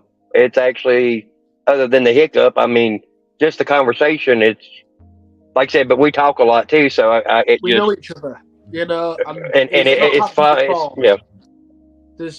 I've probably, and I don't mean this in a bad way, but I probably spoke to you more than some of the English lads, and that's because we have our own chat group. We chat, you know, constantly, right? Yeah, as a group as a team, but face-to-face video chats, I speak to you loads compared to a lot of now this may happen, this may not happen, but if my wife is watching, which she should be because she loves me and stuff, if she could, if my child is asleep, bring down my mob shirt, I will show the 2 designs that I have of yours in patch form on my mob shirt, and I'll be able to show people the different designs. So the Beard Mob Tennessee logo, which is this one. Yeah, that was designed by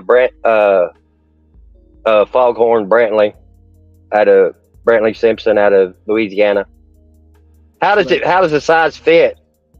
It's loose, mate. I like it. I like. Is it loose? Okay. I mean, it looked a little bit. It looked a little big. It is a bit big, mate, but I prefer a loose design to a tight-fitting design. It's much better like that. And that squeak says that the wife does indeed love me, which is cool. Thank you. Which is very cool. So, on the back of the noodles, we have... Where are we? Tell me if you see it, people. Tell me if you see it. It's on the other side. Oh, for There's the God's sake. tin. There we go. I hate cameras. There. Oh, this Yeah, is there's horrible. a Tennessee. There you go. Beard Mob Tennessee patches, which are available from yourself. Is that correct? Yeah, they're from the club. Yes, they're $10. Yeah, basically $10. Get yourself over to that man. Nope, he's over there somewhere. That man, and he will sort that out for you. But there are a couple more designs on here if I can find them. Spinny. That orange one. Oh, I hate cameras so much. Honestly, this is like awful for me. There we go. There you go. Yeah, that's my. There's my ugly face. Cool patch. You will have Jaeger bomb on your shirt, which is not a bad thing at all. And then we have this one as well, which is the inherent clusterfuck patch. One of my favourite, like Operation Inherent Clusterfuck. Clusterfuck, yeah. Comment now if you've ever been at work and you have just thought to yourself, this is an absolute clusterfuck. If you've ever been on a shift or ever been working with somebody and thought, fuck my life, this is horrendous. That patch literally speaks volumes for anybody who's ever been in a workplace working with somebody who's just like, for God's sake, today is not the day. Yeah. It's an amazing patch. It's fantastic. So there's 3 patches that I know that you have. Are they all still available? 2 of them are the Beard Mob Tennessee, and the operation is. I'm thinking about doing an order of. I'm out of the Jaeger patches. Okay. So I'd have to get some more. I'd have to get some more made. Clusterfuck. Yeah. I got those. Yeah, those are available as of right now. Yes. If we get enough interest, I'm sure we will, because you're all devout watchers of the Mobb Inn. Because if you're not, then I'm not your friend. Get enough orders for a Jaeger bomb designed patch, because they are absolutely fantastic. And who would not want a picture? Oh, for God's sake! Of that was a Johnny Rodriguez design. There you go. Johnny Rodriguez sells it. He's an amazing designer in himself. He designs all sorts. I am in the process of getting my own designs done by him with one of my members of this chapter, which is fantastic, and I cannot wait. I'll drop you a sneaky message later on about it, so it's fantastic. So, is there any further news regarding Beard Mob Tennessee and the bearding world from your end? Well, no, me and you talked. You'd ask me about some news going on or whatever. If I could drop something tonight. Have you got a little? I got some new.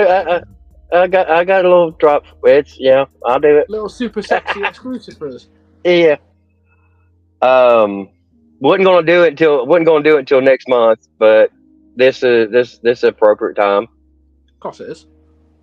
So I'm gonna announce the 5th and final judge for the Music City Moonshine Classic.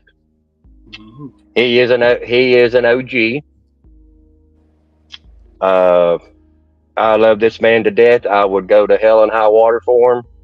And not only that, he gives really good hugs, and he knows it too. Pretty much started Beard Mob up in 2017. He's kind of hard to understand with that Louisiana accent. Oh, maybe. He don't eat frogs, does he? He probably does. He probably eats some frog. He eats some boudin sausage. Yeah, some crawfish. Oh. Yeah. So, Mr. Boo Font will be our 5th judge at Mob Fest, or not Mob Fest, Music City Moonshine Classic. He'll be at Mob Fest 6 or 7 next year. He definitely will be. But you heard it here, folks. the fifth and final judge is John Buffon, Mr. Buffon of the Tennessee Moonshine. What's it called? Music City Moonshine Classic. Music City Moonshine Classic. Classic. Yes. That'll do. Yep. So Yep. he will be the fifth and final judge for that event. Telling you, every time you come on Mobb Inn, you will get little sexy, juicy bits of information because I will literally wring that person out like an old cloth until I get some decent information from them. So you have that exclusive from here. If you're not watching, then you won't find out until next month because you only get the exclusives on the show. And that's just the way it works. Yeah, exactly. So Jaeger Bombs give us a bit of an exclusive, which is awesome. So I know that you sit back and watch the bearding scene as much as I do, which is quite often. You know, I've taken a step back as regards putting things out there. I'm sort of taking things in more like yourself. How do you feel now? It's a similar question to what I've already asked halfway through the show, but we're getting towards the back end of it now. How do you feel about the way Mobb's growing at the minute, especially with the new chapters that are coming about? No, that's a good thing. I know they added Beard Mob Oregon. Yes. And then you also have got to give a shout out to Beard Mob North Mississippi chapter.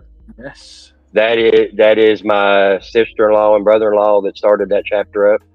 I know this information. Which my sister-in-law, she's expecting her first child in November. So they kind of had a hiccup, but kind of taking a little slower.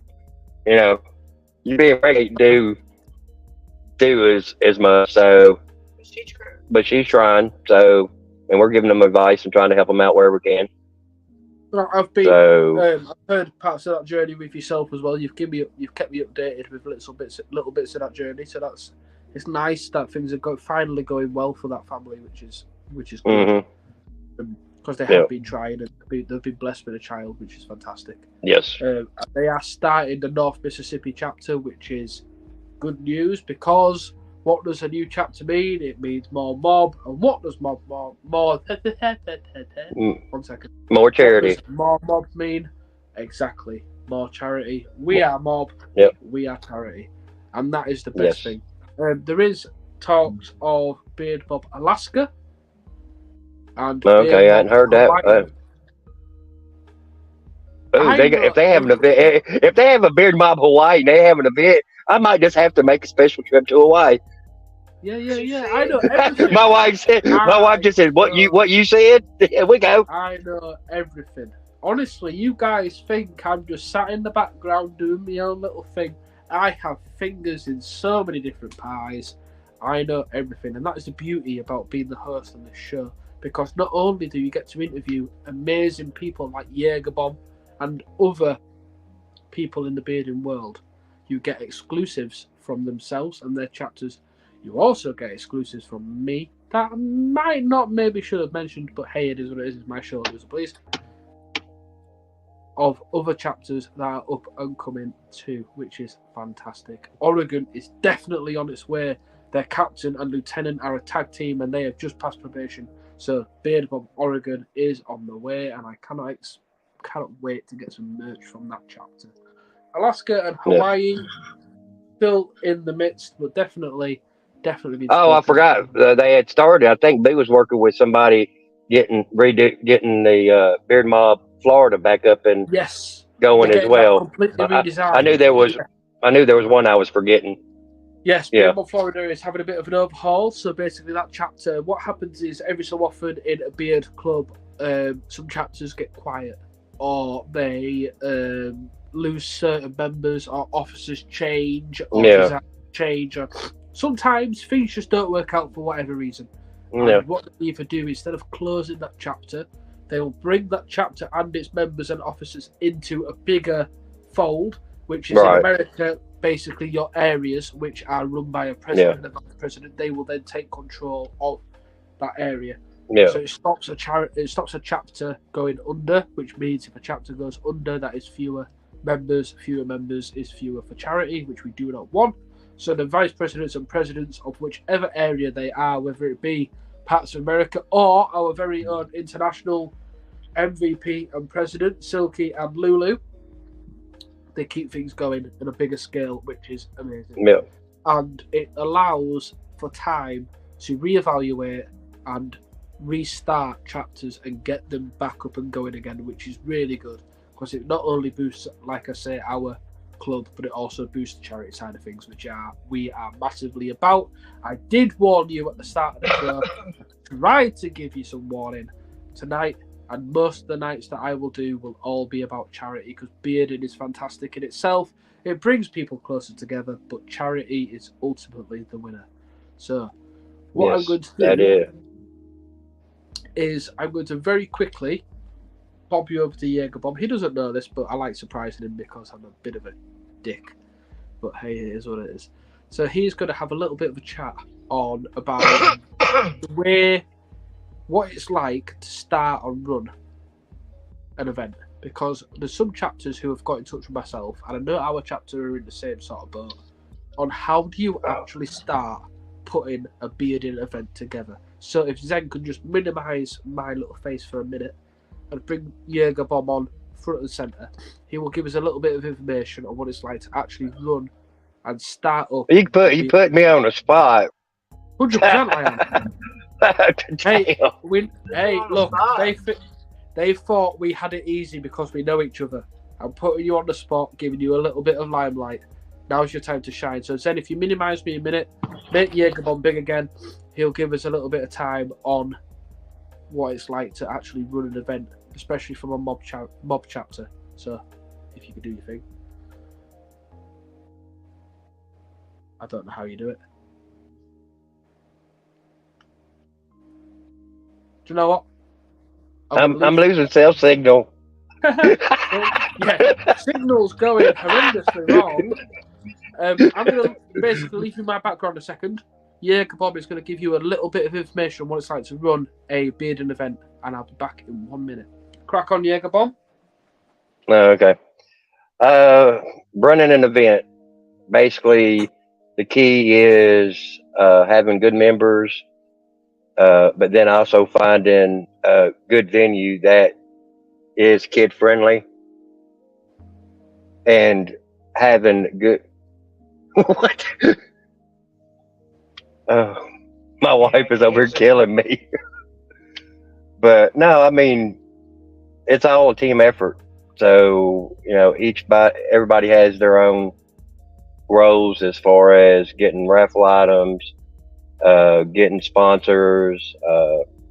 If you can have a good main sponsor like Amish to help out, I can't say enough about them and what they do.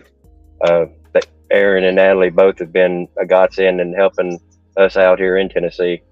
So really just everybody's just working together, and it should go pretty smoothly. I mean, don't get me wrong, that first event, I ran around with my head cut off, just trying to make sure everything went right. I had to sit back and breathe. But once it was said and done and over, and we're going to put on round number 2 and go at it again. You've done an absolutely. I think you definitely spoke to me about putting on your event the first time round. I remember that. I remember you talking about the Moonshine event first time round, and he's right. He was nervous. He's probably still nervous about the second time. I am a little nervous because this is a new venue. Yeah, you don't lose that nervousness, but he's right in what he said. Did I just use Jaeger Bomb as an excuse to go get another beer? Yes, I did. Yeah. Did he know that? No, he didn't. But did you get a minute or two with Jaeger Bomb without my voice drowning him out a little bit? Yes, you did. Now,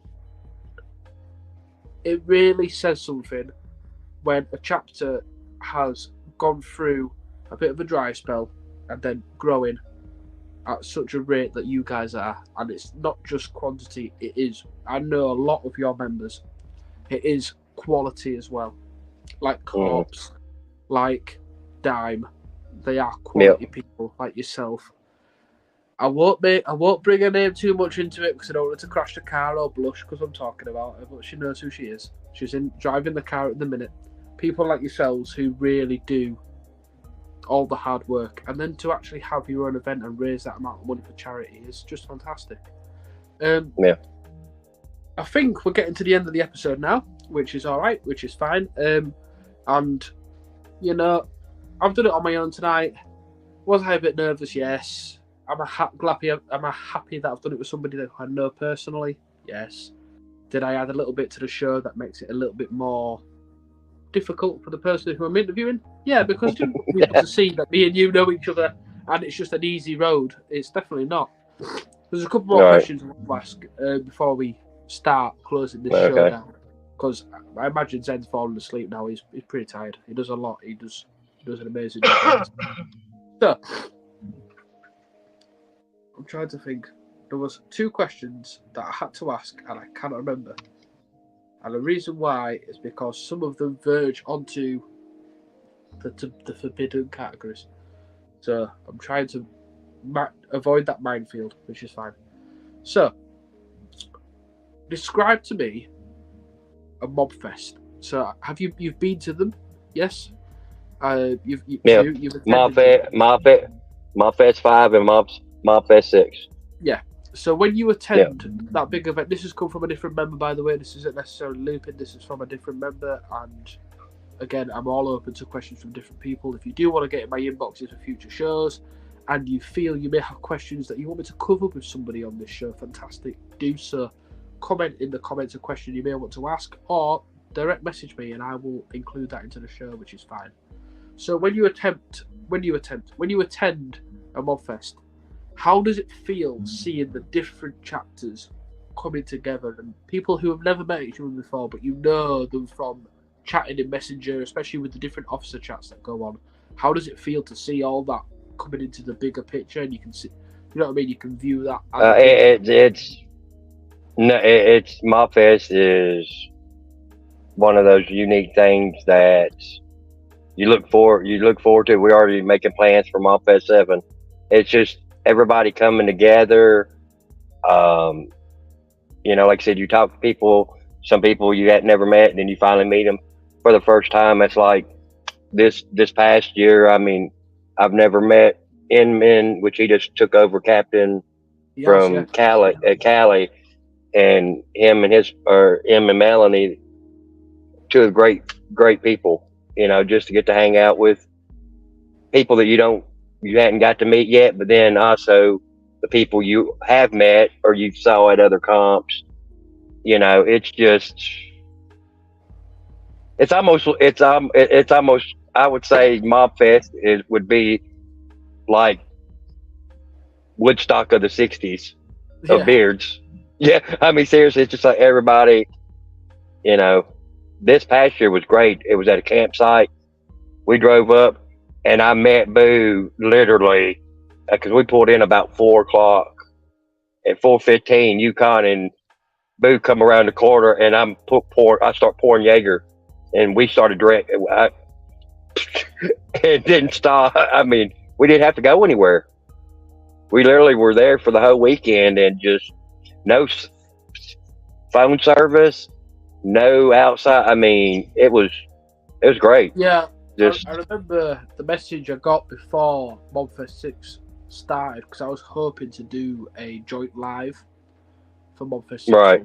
Because of the lack of yeah, there was no service. Yeah, there was no service, so it wasn't a possibility, unfortunately. However, Mobfest 7, I'm sure I will drag Yukon by his beard, and I will get him or somebody to do a live with me, and we'll go from there and we'll talk about that properly.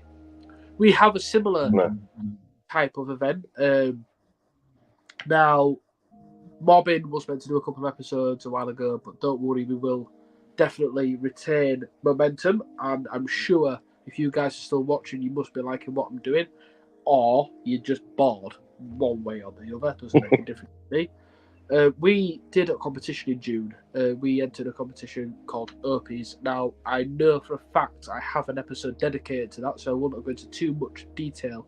However, for us, that is a mob fest, or as close as we get over in the UK before we start getting down the road of doing our own competitions. It's a bit harder over the UK to get that sort of thing, especially with permission on land and that sort of area, and permission from different councils and whatnot. It's a different kettle of fish.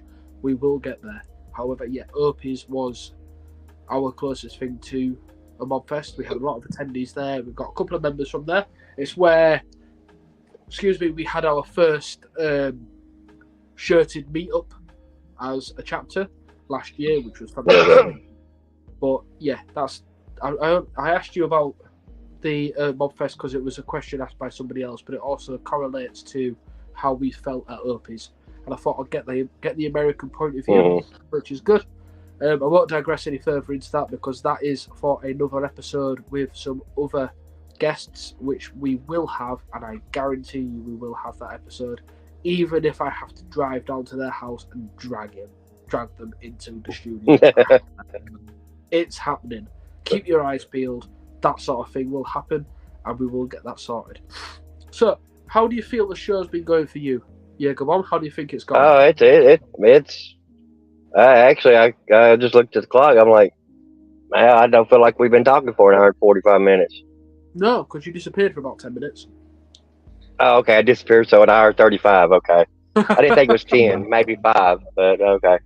But no, I had a blast. I had fun. Hopefully, we gave some little tidbits out there to, a little bit of sexy information for everybody. Yeah. Get involved with. Can't go wrong with now. I gotta talk to my wife and discuss what's for dinner, and usually she's like, "That's our biggest argument is what to have for dinner." It's like, I mean, I'm not good at helping people with food, but if it's edible, that's usually edible, yeah. And that's about as good as I can go. Don't eat frog legs. The people that eat frog legs. I love frog legs. What? Never tried it. Hell yeah, I do. Me and my wife both we'll put down some frog legs. Judging by how fast you post things and how quickly it gets over to the UK, they'll probably still be fresh. So send us some over and I'll try them. No, that's true. My wife would be happy. She would not be happy. So, want to bob Billy on turn the camera to Billy for 1 second. Hold on a minute, baby. Thank you for driving our guest all the way through. He said thank you for driving. Oh, you're in my ear. She can't hear you. All right, just hold on a minute. Yeah, he was saying thank you. Thank you for driving. I'm making this live actually happen, which is fantastic. Again, I will reiterate, a lot of us would not be here without our partners and our other halves.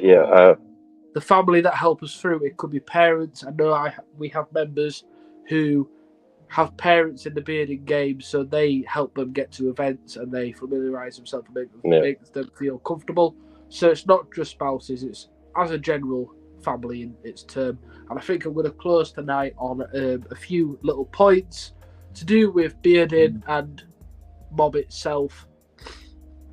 I've said it a few times tonight, but Mob is charity. We are Mob, we are charity, but we are also family. And the family doesn't just stop with Mob, it extends to the entire bearding community. The more we can come together as an entire united front, the more money we can raise for charity, the more good we can do. Instead of being this club, and this club, or sometimes this chapter, and this chapter, we should be a united front and all come together for the sole purpose of having fun and raising money for charity. And that is what it's all about. So just keep doing what everyone's doing. Get involved with your competitions. If you're not done competition before, speak to somebody who you think has done before. We can go from there. Speak to somebody from Mob and go from there. Go on. Anybody that's watching over in the States, we got 9 raffle tickets for a vacation package left. 9 tickets. Now we need to get 9 sold by the end of June. I'm not good at pointing. That guy has got 9 tickets Yeah. left. What's the prize? You get hotel stay, axe throwing, Music City Hall of Fame tickets, and Cooter's Museum from Dukes of Hazzard. And you're So paying, everybody you're paying for the English mob to come over and win that. No, y'all would break us at 50-something members. We couldn't afford to play. We'd have to put you on a boat or something. I tried. Just say. A boat. Yeah, we'd have to have our own boat. So. It's our 7 of us just rowing. Yeah. That's funny. Yeah. So. But yeah, but everybody's seen my post, so they know where to find me. They know where to get hold of me at. That beautiful whaler man, for God's sake. Over there. That way. There. The beautiful whaler man, that way. Get in touch with him. Buy one of his tickets. It's an amazing prize that should be won, and it will be won, I'm sure. Yeah. And hey, like I say, you get all the good stuff on this show. You get all the exclusives. You get the exclusive giveaways. Might not necessarily include England because you're all horrible and you hate the English. But hey, it is what it is. No, we don't. No, we do not. We do not. That's untrue. So. It's true. They hate us. They do. They can't stand the English. He's only here to keep international peace. Nah. No, then. All right, brother. You be good out there and have you one more. Finish that beer up and head to bed. Cheerio. 100%. Cheerio. See you later. So what's going to happen is Beard Bob Tennessee is going to disappear for a little minute. They're going to quickly give us a salute from Jaeger Bomb and his wife Billy. Billy, give us a salute, love. Salute. Bye bye. See you all later, and I'm going to close the show off if Zen is okay to do his little thing. Nice. Them off the screen. Thank you, my friend. The timing there was spot on as always. So tonight you have had an exciting episode. I hope it's been exciting. I've rambled a little bit, but I do when I'm on my own, and I apologise. I did a silky. I did a costume change because I'm just cool like that. We had a chat about the most important things about bearding. The people behind it, the charity, the fundraising, and the family, which is absolutely what it's all about. Regardless of what colours you wear, what shirts you wear, it could be something as sexy and beautiful as this, or silkies because it's better, or it could be anything. Bearding is for everybody, and it should include everybody, and we definitely as Mob include everybody, and definitely are all for everybody. We get on with everybody because charity is what it's all about, and charity are the winners. So if you get in the comments, a massive round of applause for Zen for putting this show together. A massive round of applause for all of you who have watched and kept this show going. Not to applaud me, I don't need that. I'm just a crazy Englishman who just sat here and waffled on for nearly 2 hours. But thank you ever so much for watching. Zen, thank you for putting this all together. And to all of you, good night. Mob the fuck up. We are Mob. We are charity. Good night all.